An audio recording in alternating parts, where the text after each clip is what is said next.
Vamos trabalhar esse isolamento social causado pela pandemia do Covid-19. Não pode nos abater. O momento é difícil, mas temos que nos reinventar, temos que levantar a cabeça e partir para cima.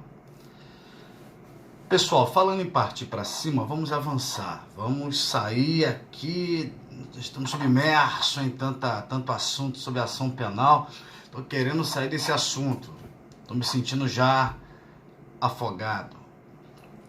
Bom, ação penal é um tema muito complexo, fecundo, a gente está desdobrando a aula em vários vídeos e tem muito mais vídeos.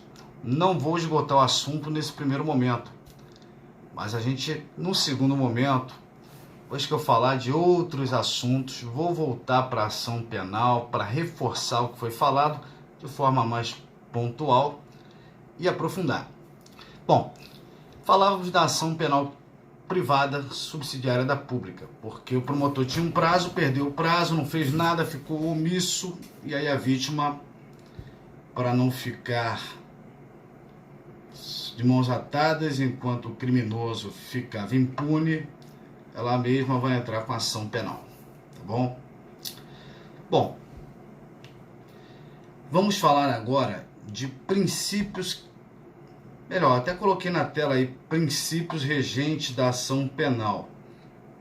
Na segunda coluna eu coloquei princípios específicos de cada espécie de ação penal. Mas antes, deixa só eu relembrar uma aula, um vídeo desses aí, eu acho que é o vídeo 9 ou vídeo 10, em que eu fiz um slide em que eu coloquei ação penal pública, condicionada, incondicionada, ação penal privada, exclusiva, personalíssima, subsidiária da pública. Já falamos da ação penal pública incondicionada. Já falamos da ação penal pública condicionada. Falamos no último vídeo da ação penal privada subsidiária da pública. Então resta a gente tecer alguns comentários sobre a ação penal privada exclusiva e a ação penal privada personalíssima. A ação penal privada exclusiva é aquela em que o ofendido, a vítima, é quem tem a legitimidade para propor a ação penal. Ela vai propor a ação penal por intermédio de uma petição assinada por um advogado ou por um defensor público. Essa petição, que vai narrar o fato criminoso, vai juntar os elementos de informação, entre aspas, as provas. Tecnicamente não é prova ainda. Prova é um conceito técnico, que a gente vai se debruçar também. Mas no primeiro momento, é uma petição com elementos de informação, com provas, entre aspas, pedindo o início da ação penal privada. O nome dessa petição é queixa-crime.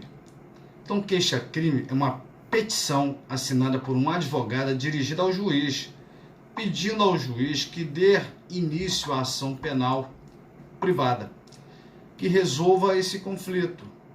Olha, tem o direito de punir do Estado, de um lado, o direito de liberdade do indigitado, do autor, do outro lado. O Estado juiz resolve esse conflito. Então, queixa-crime não tem nada a ver com delegacia. Queixa-crime é petição dirigida ao juiz, ok? Então, para o leigo, ele vai falar que vai à delegacia registrar a queixa, fazer uma queixa. Vai falar que vai voltar na delegacia para retirar uma queixa. Está tudo errado. Tecnicamente é uma bobagem. Na prova você erra. Porque queixa não tem nada a ver com delegacia. Queixa é uma petição assinada por um advogado dirigida ao juiz, pedindo o início da ação penal privada. Ok? Então a ação penal privada vai ser promovida por intermédio dessa peça técnica chamada queixa-crime. Quando só a vítima puder propor essa ação, a gente chama de personalíssima. Quando eu digo só a vítima, eu quero dizer o seguinte: se a vítima morrer, esse direito não vai ser transmitido para os sucessores processuais, não. Nós vimos que é possível uma sucessão processual, em que, morrendo o titular do direito, o processo penal manda chamar o CAD, cônjuge, ascendente, descendente, irmão. Vimos esse tema relacionado ao direito de representação. Quem tem o direito de representar criminalmente? É a vítima, mas se morrer, vai para o CAD. Agora estamos falando do direito de queixa, direito de entrar com ação penal contra alguém. Isso é a vítima. Mas se ela morrer, pode ser transmitido para os sucessores processuais? Se você disser que sim, é porque nós estamos diante de uma ação penal privada exclusiva. Se você disser que não pode ser transmitido para o CAD, cônjuge, ascendente, descendente, irmão, aí você está me dizendo que está diante de uma ação penal privada personalíssima. E é o único caso em que a morte da vítima extingue a punibilidade do crime. O que o Código Penal prevê no artigo 107, inciso 1, é: extingue-se a punibilidade com a morte do agente, do criminoso. Mas aqui você tem uma hipótese excepcional em que a morte da vítima acarreta a extinção da punibilidade. Justamente por isso, como é uma ação penal privada personalíssima, só a vítima pode propor. Em caso de morte, não ocorre a sucessão processual. Ok?